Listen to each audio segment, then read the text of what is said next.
আসলে ব্যাপারটা হলো দুনিয়াতে শান্তি আখেরাতে মুক্তির লক্ষ্যে নীতি আদর্শ ইসলাম ছাড়া অন্য কোনো নীতি আদর্শের মধ্যে দুনিয়াতেও শান্তি আসে নাই, আসতে পারে না, আখেরাতে মুক্তির চিন্তাও করা যায় না।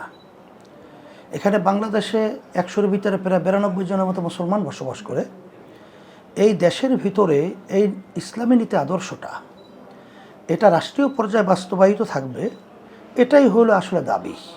কিন্তু বিভিন্ন মহল ইসলাম বিদ্বেষী বিভিন্ন মিথ্যা অপপ্রচারের মাধ্যমে মুসলমানদের ভিতরেও অনেকাংশে ডিভাইডেড ঘটায় ফেলতে পেরেছে বা ঘটাচ্ছে।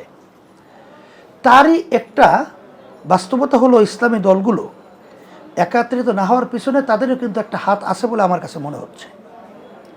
আর সাথে সাথে আমরা চাইতেছি যে ইসলামী দলগুলো একত্রিত হয়ে আমরা যেন নির্বাচনে ইসলামের পক্ষে একটা বাক্স পাঠাতে পারি। এই প্রচেষ্টা আমাদের আগেও ছিল, বর্তমানেও চলছে, এবং ইসলামী দলগুলোর সাথে আমাদের যোগাযোগ ওইভাবে রক্ষা করে আমরা চলছি, আলোচনা হইতেছে।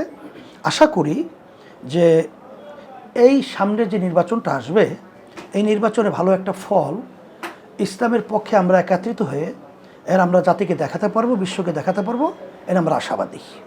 এখানে আসলে বাস্তবতা হলো যদি ঐক্য হয় তখন ওই নেতৃত্বের ব্যাপারটা ওইভাবে সামনে আসে।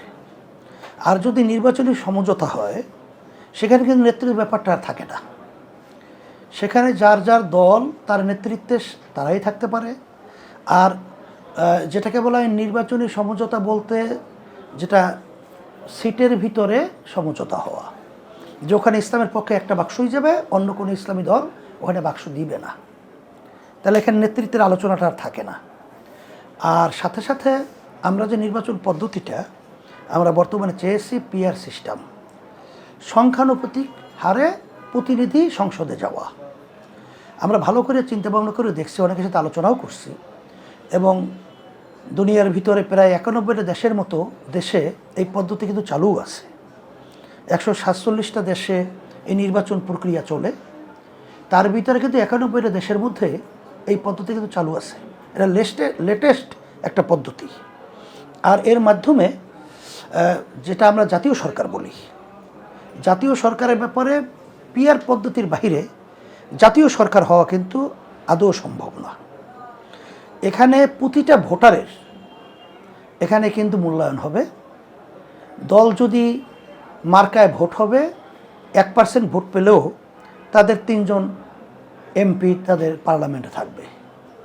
তাই সব দল যদি দেশ পরিচালনার দায়িত্ব পালন করে তখন এই দেশটা সুন্দর হবে, এটাই হলো বাস্তবতা। আর বর্তমানে যে পদ্ধতি আছে, ওই যে 51% ভোট পাইল তারা সরকার গঠন করলো, আর 49% তারা এই সরকারের বাহিরে বিরুদ্ধে রয়ে গেল, যার কারণে দেশের ভিতরে সুন্দর একটা পরিবেশ থাকে না।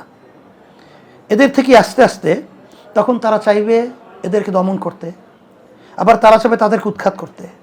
এতে করে দেশ আসলে কল্যাণকর একটা পর্যায়ে পৌঁছে না। বিধায় এই 53 বছরে এইভাবেই পরিবেশটা বাংলাদেশে কিন্তু হয়ে আসছে।